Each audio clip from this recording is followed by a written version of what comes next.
My future Mill ruined my grandmother's vintage wedding dress with scissors hours before engagement party, then began stalking us when we went no contact. I, 25F, have been engaged to my fiancé Ronald, 28M, for 3 months now. We've been together for 4 years, and I thought I knew his family well enough. His mother Linda, 49F, and father Robert, 51M, always seemed friendly when we visited. His older sister Patricia, 31F, lives across the country, so I've only met her twice at family gatherings. Ronald proposed to me last December, and we planned our engagement party for March. Everything was going smoothly until the dress situation came up. My grandmother Helen passed away 2 years ago, and she left me her wedding dress from 1952. It's a beautiful ivory silk dress with delicate lace sleeves and pearl buttons down the back. The dress holds enormous sentimental value because my grandmother wore it when she married my grandfather after he returned from the Korean War. When I told Ronald about wearing the dress to our engagement party, he loved the idea. The dress needed some alterations since my grandmother was taller than me, but it was nothing major. I took it to a seamstress who specializes in vintage clothing, and she did an amazing job. The dress looked perfect on me. 2 weeks before the engagement party, Linda came over to our apartment to help with planning. She asked to see the dress, so I showed it to her. She examined it closely, touching the fabric and looking at the construction. She commented that it was very old-fashioned and asked if I was sure I wanted to wear something so outdated to such an important event. I explained the sentimental value and told her how much it meant to me to honor my grandmother's memory. Linda nodded and said she understood, but her tone seemed off. She kept making comments about how modern brides usually prefer contemporary styles. She suggested we go shopping together for a new dress, saying she would pay for it as an engagement gift. I thanked her but declined, explaining again how important it was for me to wear my grandmother's dress. The conversation became awkward when Linda started talking about family traditions. She mentioned that in her family, mothers always helped choose their daughters-in-law's important dresses. She said her own mother had helped pick her wedding dress, and she had helped Patricia choose hers for her wedding 5 years ago. Linda seemed to take my decision as a personal rejection of her involvement in the wedding preparations. Ronald noticed the tension and tried to smooth things over. He told his mother that he supported my choice completely and that he thought the vintage dress was perfect for me. Linda didn't argue further, but she left our apartment earlier than planned that evening. Over the next week, Linda called me 3 times to discuss the dress. Each conversation followed the same pattern. She would start by asking about other wedding preparations, then gradually steer the conversation toward the dress. She kept suggesting alternatives and offering to take me shopping. She even found pictures of modern engagement dresses online and texted them to me with messages about how beautiful they were. I started avoiding her calls because the pressure was becoming overwhelming. Ronald talked to his father Robert about it, and Robert said Linda was just excited about the wedding and wanted to help. He suggested we give her some other ways to be involved in the planning, which we did. We asked her to help choose the flowers and the menu for the engagement party. This seemed to calm her down for a few days. The engagement party was planned for a Saturday evening at Ronald's parents' house. They have a large backyard with a beautiful garden, and Linda had decorated it with string lights and flowers. About 40 people were invited, including both our families and close friends. I had the dress cleaned one final time and hung it carefully in our bedroom closet. On Friday evening, the day before the party, Linda called and asked if she could come over early Saturday morning to help me get ready. She offered to do my hair and makeup, saying it would be a special bonding experience for us. I agreed because I thought it might help repair our relationship after the dress disagreements. Linda arrived at our apartment at 9 in the morning. She brought a professional quality makeup kit and said she had taken classes in cosmetology when she was younger. She seemed much more relaxed than she had been in recent weeks, and we had a pleasant conversation while she worked on my hair. She styled it in an elegant updo that would complement the vintage dress perfectly. After finishing my hair and makeup, Linda asked to see the dress one more time. She said she wanted to make sure my hairstyle worked well with the neckline. I brought the dress out of the closet and laid it on the bed. Linda examined it again, running her hands over the fabric and checking the alterations. She asked me to try it on so she could see the complete look. I went into the bathroom to change, and when I came out, Linda gasped. She said I looked absolutely stunning and that the dress was even more beautiful than she remembered. She took several photos of me with her phone and seemed genuinely excited about how everything looked together. Linda then asked if she could make one tiny adjustment to the sleeves. She said they seemed slightly uneven and that she had some sewing skills that could fix the problem. She assured me it would only take a few minutes and would make the dress look even more perfect. I hesitated because I didn't want anything changed so close to the party, but Linda was very persuasive. She said she just wanted everything to be absolutely perfect for such an important day. I agreed to let her look at the sleeves, but I insisted on taking the dress off first. I changed back into my regular clothes and gave Linda the dress. She laid it on the bed and examined the sleeves closely with a small pair of scissors she had brought in her sewing kit.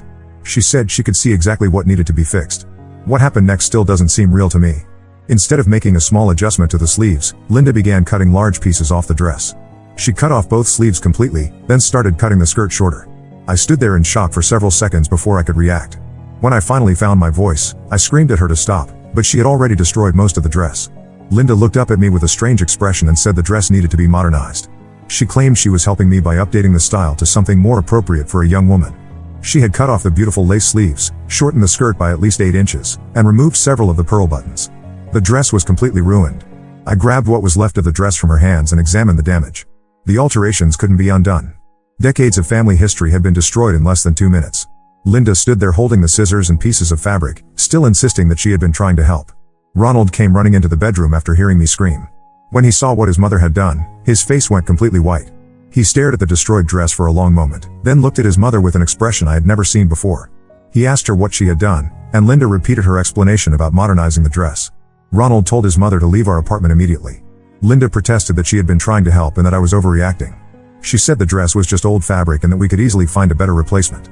Ronald raised his voice and told her to get out. Linda gathered her things and left, but not before making one final comment about how I was being ungrateful for her efforts to help. After Linda left, Ronald and I sat on the bed looking at the ruins of my grandmother's dress. The engagement party was supposed to start in 6 hours, and I had nothing appropriate to wear. More importantly, a precious family heirloom had been destroyed by someone I had trusted. Ronald apologized repeatedly for his mother's actions and said he couldn't understand what had possessed her to do such a thing. We called the engagement party off. Ronald contacted all the guests and explained that we had a family emergency. Most people were understanding, though we didn't give details about what had happened. Ronald's father Robert called an hour later asking what was wrong, and Ronald told him everything. Robert was silent for a long time, then said he would talk to Linda. The rest of Saturday was spent dealing with the aftermath. I called my mother and told her what happened. She was horrified and wanted to drive over immediately to comfort me. I also called my Aunt Sarah, who was my grandmother's daughter. She had been looking forward to seeing me wear the dress and was devastated when I told her it had been destroyed. Ronald tried calling his mother several times, but she didn't answer. Robert called back in the evening and said Linda was claiming the whole thing was a misunderstanding. According to her version of events, she had been trying to make minor adjustments and had accidentally cut too much. Robert didn't sound convinced by her explanation, but he asked us to consider that it might have been an honest mistake. I couldn't sleep that night. Every time I closed my eyes, I saw Linda cutting up my grandmother's dress. The loss of the dress was heartbreaking, but the betrayal was worse. Linda had deliberately destroyed something she knew was irreplaceable and meaningful to me. Her excuse about modernizing the dress proved it wasn't an accident. Sunday morning, Patricia called from California. She had heard about the canceled engagement party from her father and wanted to know what happened. Ronald told her the whole story, and Patricia was quiet for a long time. Finally, she said something that made my blood run cold. She told Ronald that their mother had done something similar when Patricia got married. Patricia explained that Linda had insisted on being heavily involved in her wedding preparations.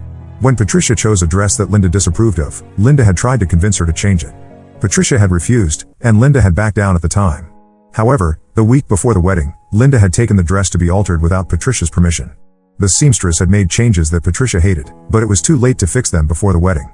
This information changed everything. Linda's destruction of my dress wasn't a misunderstanding or an accident.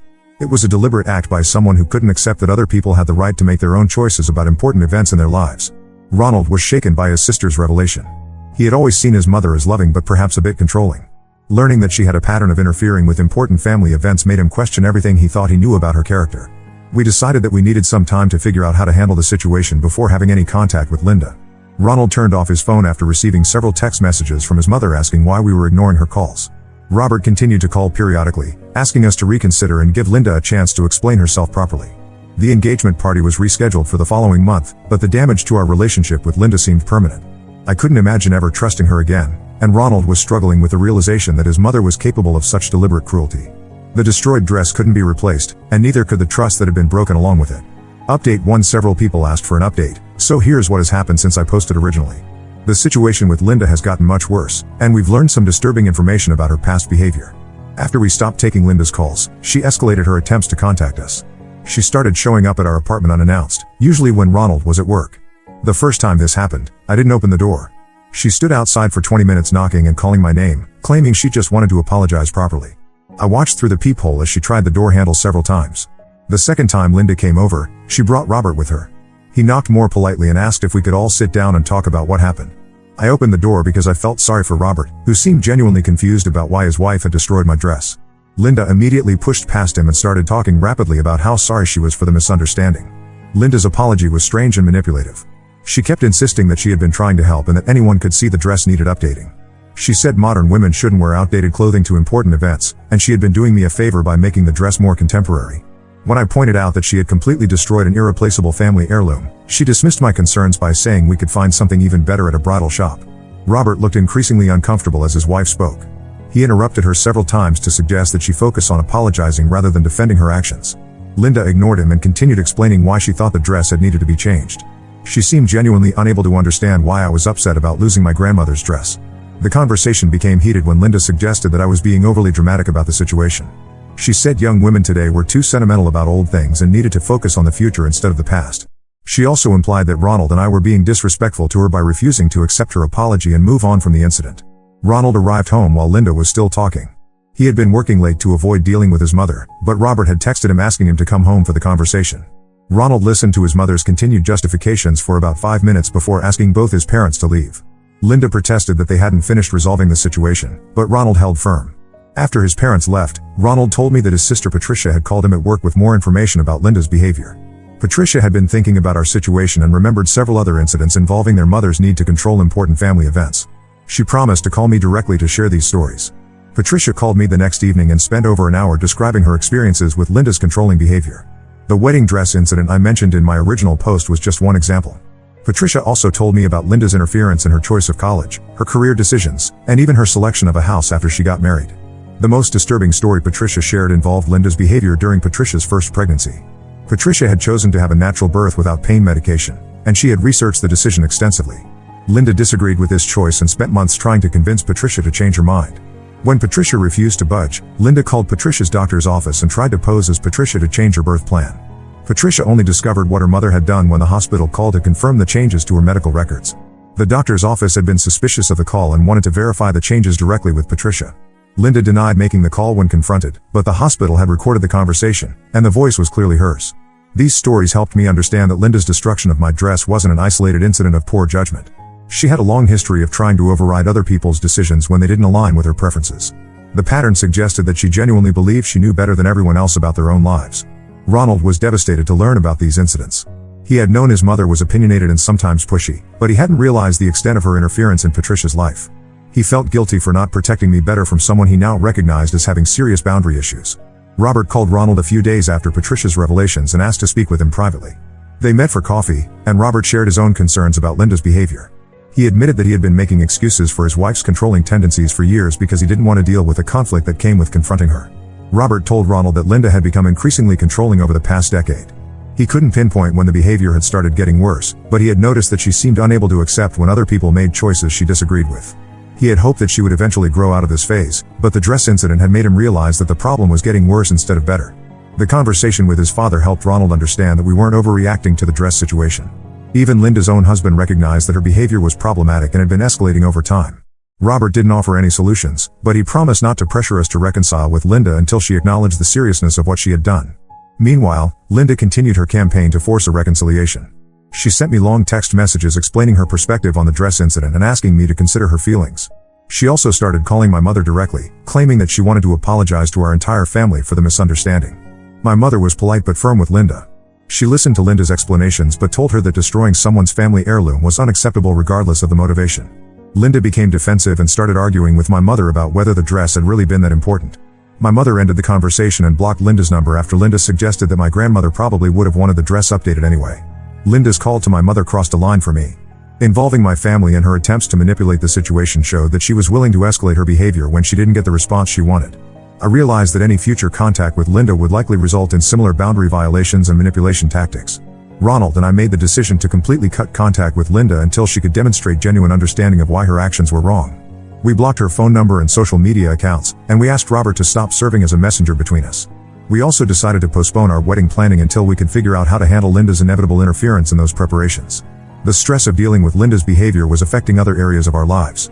Ronald was having trouble sleeping and had become withdrawn at work. I was constantly worried about Linda showing up at our apartment or finding new ways to contact us. We realized that we needed to take more drastic steps to protect ourselves from her manipulation and boundary violations.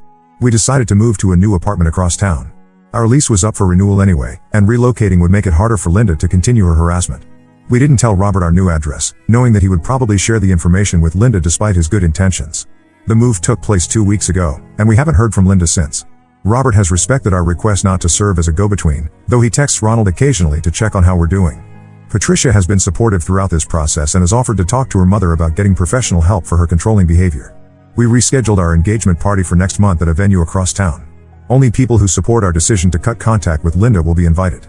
Robert will be welcome if he chooses to attend without Linda, but we've made it clear that Linda is not invited to any of our future events until she can acknowledge the harm she caused and commit to changing her behavior. The destroyed dress is still a source of pain for me, but I'm beginning to focus more on protecting myself from future incidents rather than dwelling on what was lost. Linda's actions revealed her true character, and that information has helped us make better decisions about how much access to give her to our lives going forward. Update 2: the situation with Linda has taken several unexpected turns, and we've discovered that her problematic behavior extends far beyond what we initially knew. Robert has also made some decisions that have surprised everyone in the family. Our new apartment has been peaceful, and Linda seemed to have stopped trying to contact us directly. However, we started noticing some strange things happening around the time of our rescheduled engagement party. Someone had been asking our neighbors questions about our schedules and daily routines. Our building manager mentioned that a woman matching Linda's description had tried to get access to our floor by claiming to be delivering a package. The engagement party went well despite these concerning developments. Robert attended alone and seemed to enjoy celebrating with us. He looked more relaxed than we had seen him in months, and he spent a lot of time talking to my parents and other family members. During the party, Robert pulled Ronald aside and shared some information that explained Linda's recent behavior. Robert told Ronald that Linda had been driving by our old apartment building regularly, apparently trying to figure out where we had moved. She had also been calling our former neighbors and some of Ronald's co-workers, asking them if they knew our new address. Robert had only learned about this behavior when one of Ronald's colleagues called him to ask if everything was okay with the family. More disturbing was Robert's revelation that Linda had been creating fake social media accounts to monitor our online activity. She had been screenshotting our posts and photos, then analyzing them for clues about our new location and daily schedules. Robert discovered this when he found printed copies of our social media posts in Linda's car, along with handwritten notes about places we had been photographed. Robert seemed ashamed as he described Linda's stalking behavior. He said he had confronted her about it, but she insisted that she was just trying to find a way to apologize properly for the dress incident. Linda claimed that we were being unreasonable by refusing to give her a chance to make things right, and she felt justified in taking these steps to restore contact with us. The conversation with Robert made us realize that Linda's behavior had escalated beyond what we could handle on our own. Ronald and I decided to document all the incidents of harassment and stalking, and we filed a police report the following week. The police officer we spoke with said that Linda's behavior met the criteria for stalking under state law, and they would contact her to issue a formal warning. 2 days after we filed the police report, Patricia called with news that shocked everyone. Linda had been arrested for trespassing at Patricia's workplace in California. Patricia worked at a marketing firm downtown, and Linda had somehow gotten past building security and confronted Patricia in her office about our situation. According to Patricia, Linda had flown to California without telling anyone and had been trying to reach Patricia for several days. When Patricia didn't return her calls, Linda decided to show up at her workplace. Linda had told the security desk that she was Patricia's mother and that there was a family emergency, which is how she gained access to the building. Once Linda reached Patricia's office, she became agitated and started yelling about how Patricia and Ronald were turning the family against her. She demanded that Patricia call us and force us to speak with her. When Patricia refused and asked her mother to leave, Linda became more aggressive and started throwing things around the office. Patricia's co-workers called building security, who contacted the police when Linda refused to leave voluntarily. Linda was arrested for trespassing and disturbing the peace. She spent a night in jail before Robert could arrange to fly out and post bail for her. Patricia pressed charges and obtained a restraining order against her own mother. Robert called Ronald from California to explain what had happened. He sounded exhausted and said that Linda seemed to have completely lost touch with reality. During the flight home, Linda had insisted that Patricia, Ronald, and I were all part of some conspiracy to destroy her family relationships. She couldn't understand why her behavior was being seen as problematic by anyone. The arrest and restraining order seemed to be a wake-up call for Robert. When he returned home with Linda, he told her that she needed to get professional help for her behavior or he would file for separation. Linda refused to consider counseling and accused Robert of abandoning her when she needed support from her family. Robert moved out of their house the following week. He rented a small apartment across town and filed for legal separation from Linda. He sent Ronald a text message explaining his decision and apologizing for not taking action sooner to address Linda's escalating behavior. Robert said he finally understood that Linda's actions weren't just about grief over our engagement or disappointment about the dress situation. Linda's response to Robert's departure was to blame us even more intensely for destroying her marriage. She left voicemails on our old phone number claiming that we had manipulated her husband and daughter against her. She also sent letters to our old apartment building, which the manager forwarded to us. The letters contained increasingly bizarre theories about our motivations and accusations about our character. We shared these letters with the police officer handling our stalking complaint. The content was disturbing enough that the officer decided to issue a formal restraining order against Linda. We were also advised to vary our daily routines and to be alert for any signs that Linda might be following us or monitoring our activities. The restraining order was served on Linda 3 weeks ago. According to Robert, she became hysterical when she received the papers and accused the police of being part of the conspiracy against her. She tried to explain to the officers that she was the victim in the situation and that we were using the legal system to persecute her for trying to help with wedding preparations. Robert has been staying in regular contact with Ronald throughout this process. He seems relieved to be away from Linda's increasingly erratic behavior, but he's also struggling with guilt about the end of his marriage. He's started seeing a counselor to help him process 25 years of living with someone whose behavior had become progressively more controlling and manipulative. Patricia has been supportive from California, but she's also dealing with the aftermath of her mother's visit to her workplace. Her employer was understanding about the situation, but Patricia had to explain to her coworkers why her mother had been arrested in their office. She's considering changing jobs to get away from the awkwardness and potential professional consequences. We've been living quietly and trying to move forward with our wedding planning. The restraining order has given us some peace of mind, but we're still cautious about our daily routines and social media activity. We've decided to have a small, private wedding ceremony with only immediate family members who support our decision to maintain no contact with Linda. The whole experience has been eye-opening about how one person's refusal to respect boundaries can destroy multiple family relationships. Linda's inability to accept that she was wrong about the dress incident led to her losing contact with both her children, ending her marriage, and facing criminal charges. Her actions have had consequences that extend far beyond the original conflict, and she seems unable to recognize her role in creating these problems. Update 3. This will be my final update on the Linda situation. Recent events have brought some closure to this long ordeal, though not in the way anyone expected. 3 weeks after my last update, Robert received a call from Linda's neighbor saying that Linda hadn't been seen for several days and her mail was piling up. Robert still had a key to their old house, so he went to check on her. He found Linda sitting in the living room surrounded by what he described as a shrine dedicated to Ronald and Patricia's childhood. Linda had covered the walls with old family photos, school projects, and awards from when Ronald and Patricia were young. She had arranged furniture to create pathways between different displays, and she had been sleeping on the couch instead of in the bedroom. Robert said the house smelled terrible because Linda hadn't been maintaining basic hygiene or cleaning routines. When Robert tried to talk to Linda, she seemed confused about current events. She asked him where Ronald was and said she needed to help him get ready for his high school graduation. She also mentioned needing to pick Patricia up from soccer practice. Robert realized that Linda was having some kind of mental health crisis and called emergency services. Linda was taken to a hospital for psychiatric evaluation. The doctors determined that she was experiencing a severe psychological break triggered by the stress of losing contact with her children and the end of her marriage. She was admitted to a residential treatment facility for intensive therapy and medication management. During Linda's evaluation, the medical team discovered that she had been experiencing symptoms of mental illness for several years. Robert provided information about her increasingly controlling behavior, her inability to accept other people's decisions, and her recent stalking and harassment activities. The doctors said these behaviors were consistent with certain personality disorders that had likely been developing gradually over time. Patricia flew home from California to help Robert deal with the situation. She spent several days cleaning their childhood home and sorting through Linda's belongings. Patricia told Ronald that their mother had been keeping detailed journals about our daily activities, including schedules she had pieced together from social media posts and information from people who knew us. The journals were disturbing evidence of how obsessed Linda had become with controlling our lives. She had written pages of analysis about our relationship, our career choices, and our wedding plans. She had also drafted letters that she planned to send to my employer and family members, describing me as a manipulative person who was destroying her son's life. Patricia and Robert decided to clean out the house completely and put it up for sale. Neither of them wanted to maintain the property while Linda was in treatment, and they weren't sure she would ever be stable enough to live independently again. They donated most of Linda's belongings to charity, keeping only a few items of sentimental value. The treatment facility recommended that Linda have no contact with family members during her initial recovery period. The doctors said that her obsession with controlling her children's lives was a major factor in her psychological break, and exposure to information about our lives could interfere with her progress. Robert and Patricia agreed to respect this recommendation. We received this news with mixed emotions. On one hand, it was a relief to know that Linda was getting professional help and wouldn't be able to continue her harassment. On the other hand, it was sad to see someone's mental health deteriorate so severely, even someone who had caused us significant problems.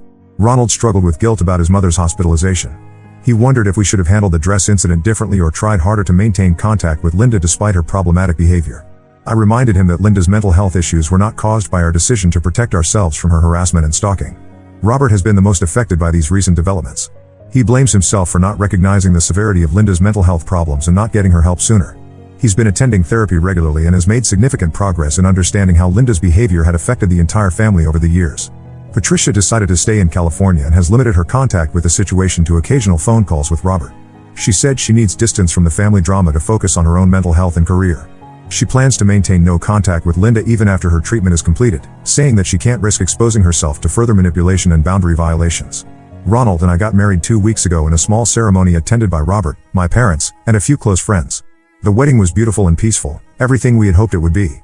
Robert walked me down the aisle since my own father had passed away several years ago, and his presence made the day feel complete despite the absence of other family members. We haven't heard any updates about Linda's treatment progress, and we don't expect to for quite some time. The doctors said that recovery from her type of psychological break typically takes months or years, and there's no guarantee that she'll ever be able to maintain healthy relationships with family members. Robert is considering relocating to be closer to us, saying that he wants to build positive relationships with the family members who are still in his life. He's been a supportive father-in-law and seems to have learned from the mistakes he made in enabling Linda's behavior over the years. The destroyed wedding dress still represents a loss that can never be fully repaired, but it also served as an early warning about Linda's inability to respect boundaries. If she hadn't destroyed the dress, we might not have recognized the severity of her psychological problems until after we were married and potentially had children for her to try to control. We've learned valuable lessons about the importance of protecting ourselves from people who refuse to respect reasonable boundaries, even when those people are family members. Sometimes the kindest thing you can do for someone with serious mental health issues is to refuse to enable their harmful behavior, even if that means ending the relationship.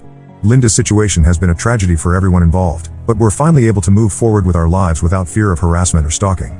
We hope that she gets the help she needs and can eventually find peace, but we won't be part of that process. Some relationships can't be repaired, no matter how much love or effort you put into them. Now let's move to the next story. Story 2. I was the family disappointment until I exposed my sister's perfect life. Now my parents are in therapy. I never thought I'd be pouring my heart out on Reddit, but here I am.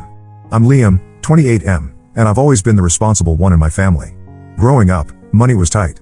My dad worked 2 jobs, as a mechanic during the day and a security guard at night. Mom picked up shifts at the local diner whenever she could. They did everything they could to keep food on the table and a roof over our heads.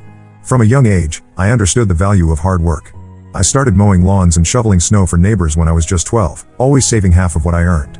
By 16, I was working part-time at the local grocery store, stocking shelves and bagging groceries. It wasn't glamorous, but it taught me the value of $1. My sister, Mia, 25F, had a different experience. She's always been the golden child, 3 years younger than me but light years ahead in our parents' eyes. While I was expected to contribute to household expenses, Mia was encouraged to focus on her studies and extracurricular activities. Don't get me wrong, she's smart and talented, but the disparity in how we were treated was hard to ignore.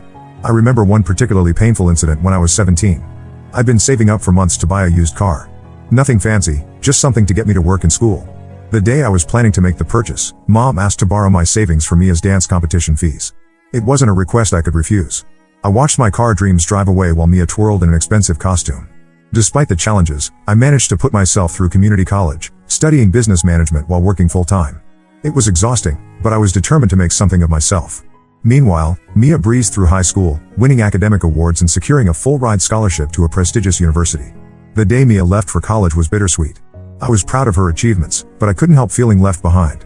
Our parents threw her a lavish going-away party, inviting the whole extended family. I still remember Aunt Sarah's words, "Mia's going to change the world someday." And Liam? Well, he's a good boy. The pity in her eyes stung more than any insult could have. With Mia gone, I threw myself into work.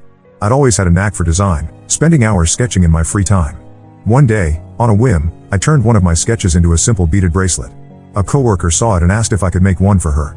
That was the spark that ignited my business. I started small, making jewelry in my tiny apartment kitchen and selling it online. It was slow going at first, but I poured every spare minute and dollar into it. I learned about marketing, product photography, and customer service through countless late nights and YouTube tutorials. Slowly but surely, my little shop grew. 3 years after I started, I had enough saved to rent a small space in town and open a proper boutique. It was a huge risk, but it paid off.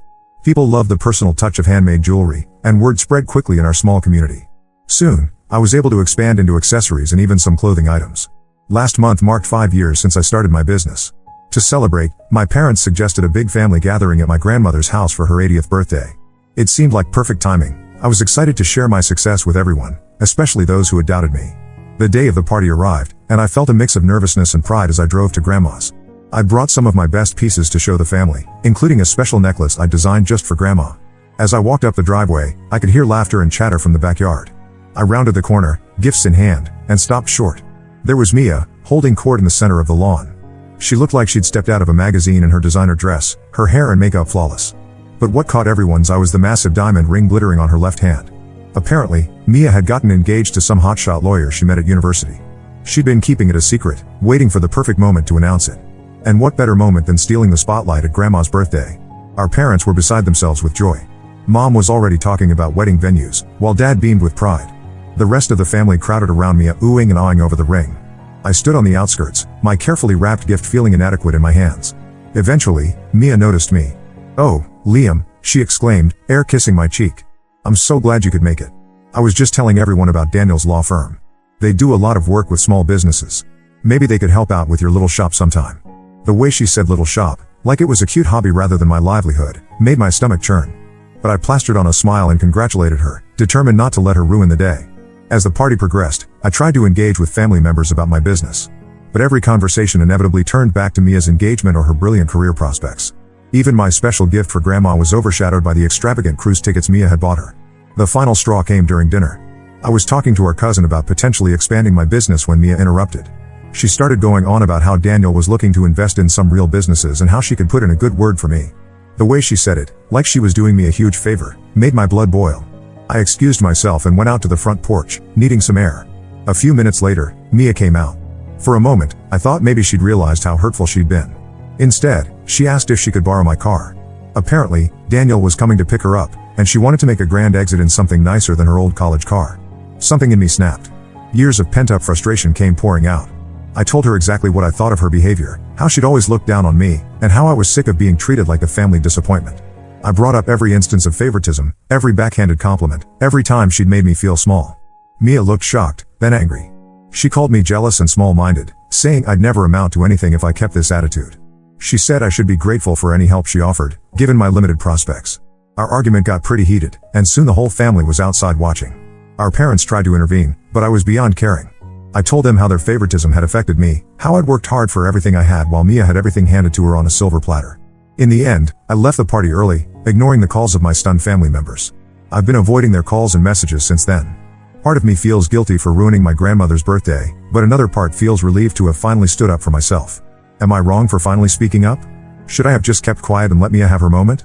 I don't know how to move forward from here, but I know I can't go back to being the family doormat. Update 1. It's been about a month since the blow-up at my grandmother's birthday party, and a lot has happened. First off, thank you to everyone who commented and offered support. It really helped me gain perspective on the situation. After a week of radio silence, my parents reached out. They wanted to meet for coffee and talk things through. I was hesitant, but I agreed. We met at a small cafe downtown, neutral ground for what I expected to be a difficult conversation. To my surprise, they actually listened to me. Mom cried when I explained how their favoritism had made me feel all these years. I told them about the car incident from when I was 17, how it felt to watch my dreams take a backseat to Mia's wants. Dad was quieter, but I could see the guilt in his eyes when I recounted all the times they'd praised Mia's achievements while overlooking mine. They apologized for not realizing how their actions had affected me. They admitted they'd always seen Mia as needing more support, while they thought I was self-sufficient. It wasn't an excuse, but it helped me understand their perspective a bit better.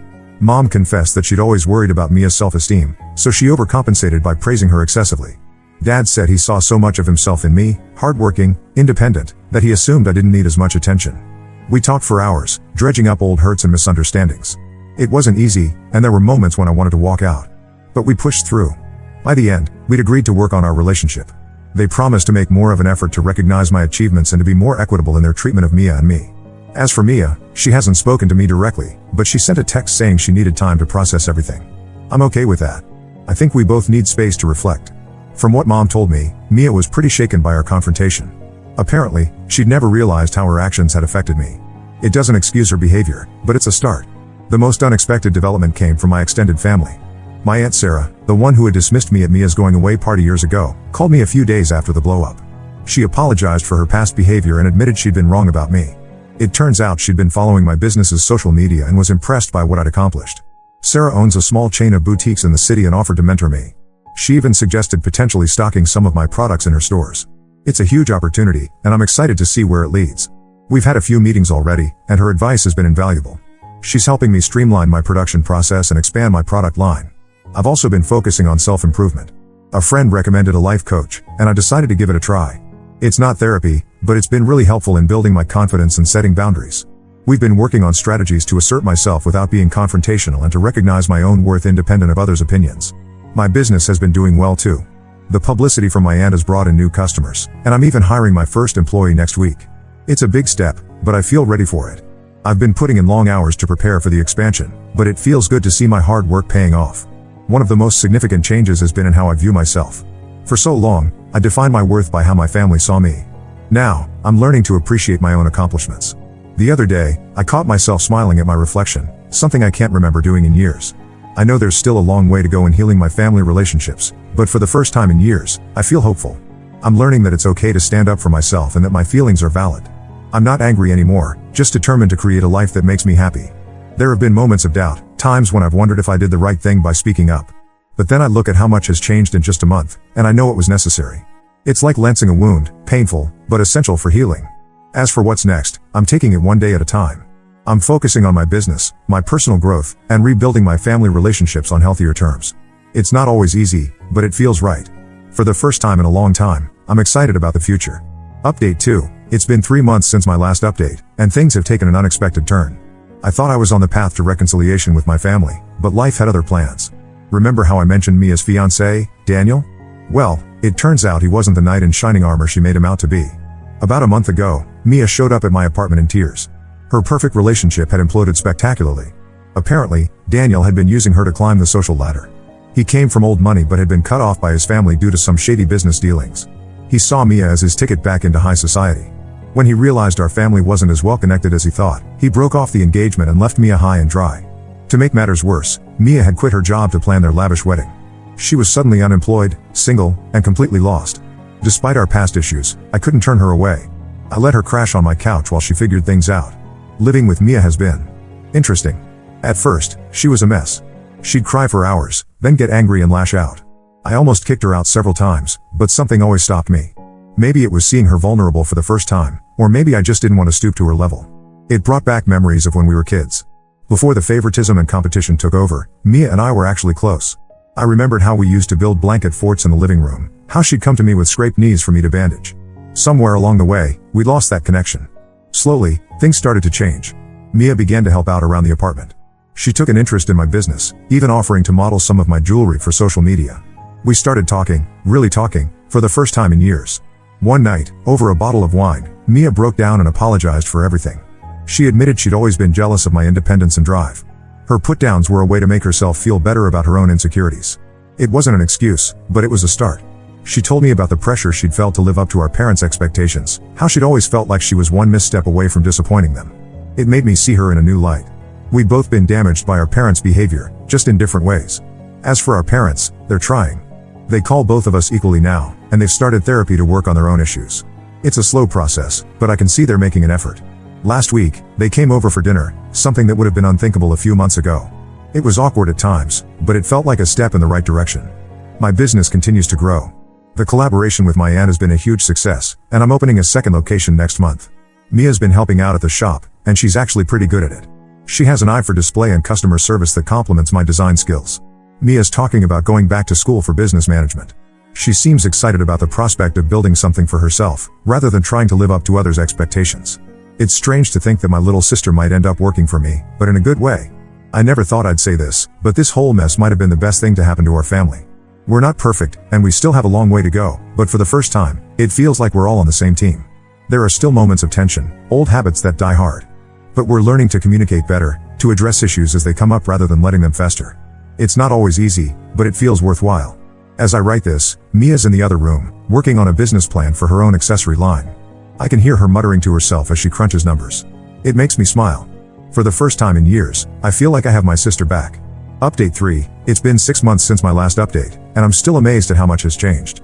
Mia has been living with me this whole time, and I have to say, it's been good for both of us. Mia has really turned things around. She enrolled in a business management course at the local community college and has been applying herself like never before. It reminds me of when we were kids and she'd get so focused on a new hobby that she'd lose track of time. Only now, instead of friendship bracelets or skateboarding, it's financial projections and marketing strategies. She's also become an integral part of my business. Her social media skills have boosted our online presence, and sales have never been better. She has a knack for engaging with customers that I never quite mastered. The other day, I overheard her on the phone with a client, smoothly handling a complaint and turning it into a repeat customer. I couldn't help but feel proud. Our relationship has improved dramatically. We still bicker sometimes, we are siblings after all, but it's playful now, not malicious. We've been unpacking years of misunderstandings and hurt feelings. It's not always easy, but it's been incredibly healing. Last week, we stayed up late looking through old family photo albums. We laughed at our awkward school pictures and cringed at our fashion choices. But we also talked about the memories behind the photos, both good and bad. It felt like we were rediscovering our shared history, but this time without the competition and resentment. Our parents have made progress too. They've been seeing a family therapist, and it's helped them understand the impact of their past behavior. They're making a conscious effort to treat us equally now. Last month, they surprised us both by investing in my business. It wasn't about the money, but the gesture meant the world to me. We've started having weekly family dinners. At first, they were awkward affairs, with stilted conversations and long silences. But gradually, we've found our rhythm. We talk about our weeks, share funny stories, and even discuss deeper topics. It's not perfect, there are still moments of tension, but it feels like we're building something real. The biggest surprise came last week. Remember my Aunt Sarah who offered to mentor me? She's planning to retire next year and has offered to sell me her chain of boutiques. It's a huge opportunity, but also a big risk. Mia and I spent days going over the numbers and discussing the pros and cons. We went back and forth on it. I was excited about the potential for growth, but worried about taking on such a big commitment. Mia was enthusiastic from the start, seeing it as a chance for us to build something together. We even had a heated argument one night, falling back into old patterns of competition. But we managed to talk it through, really listening to each other's concerns and ideas. In the end, we decided to go for it together. Mia will handle the business side of things while I focus on design and production. It's a big step, but I feel confident with her by my side. We're meeting with Sarah next week to start hammering out the details. As for my original boutique, it's thriving. We've hired 2 more employees and are looking at expanding our online presence. Mia's been instrumental in streamlining our processes and improving our customer service. It's strange to think that just a year ago, I was doing everything on my own. Looking back, I can hardly believe how much has changed. From feeling like the family failure to running a successful business with my sister, it's been quite a journey. There have been ups and downs, moments of doubt and moments of triumph. But through it all, I've learned so much about myself, my family, and what really matters. I've learned that sometimes, the worst moments in our lives can lead to the best outcomes if we're willing to be honest, vulnerable, and open to change. I've learned that it's never too late to heal old wounds and build new relationships. And I've learned that success means nothing if you don't have people to share it with. I know we'll face challenges ahead. Running a business with family isn't always easy, and we're bound to have disagreements. Our parents are still learning how to navigate their new relationship with us. And there's always the possibility that old habits could resurface. But for the first time, I feel like our family is truly united. We're not perfect, but we're trying, and that's what counts. We're learning to communicate, to support each other, and to celebrate each other's successes without feeling diminished. As I sit here writing this, I can hear Mia in the kitchen, humming as she makes dinner. Another new development. Turns out she's a pretty good cook when she puts her mind to it. Mom just texted to confirm our plans for the weekend, and Dad sent a terrible dad joke to our family group chat. It's these little moments that make me realize how far we've come. To anyone out there struggling with family issues, I want to say, it's okay to stand up for yourself. It's okay to demand respect and equal treatment. And it's okay if the path to healing isn't smooth. What matters is that you keep trying, keep communicating, and keep believing in the possibility of change. Thank you all for following my journey. Your support and advice have meant more than you know. Here's to new beginnings in the families we choose to build, whether they're the ones we're born into or the ones we create along the way.